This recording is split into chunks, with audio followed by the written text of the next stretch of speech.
దేవుడు నన్ను ఇలా ఉంచాడు. అంతేగా నా చదువు కాదు, నా జ్ఞానం కాదు, ఇంకా నా బలం కాదు, ఇంకా ఏమీ కాదు. దేవుని మాట,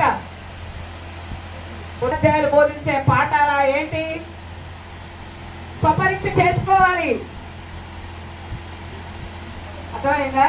దేవుడు ప్రతిఫలం అనుగ్రహించేది. దేవుని మాట ప్రకారం మనం చేసినప్పుడే దేవుని ఆశీర్వాదం పొందుతాం. ఇంటి శేషులు జగసుమంతరావు గారి బోధలో నేను పెరిగాను. మాట ప్రకారం చేయాలని చెప్పాడు ఆయన. ఆ ప్రకారంగానే దేవుని మాట ప్రకారం నేను జీవించాలి. మనుషుల ముందు ఒక మాట మాట్లాడి వేరే వాళ్ళ దగ్గరికి వెళ్ళి ఇంకో మాట మాట్లాడితే అది దేవుని దృష్టిలో చాలా తప్పు. వినిపిస్తుందా?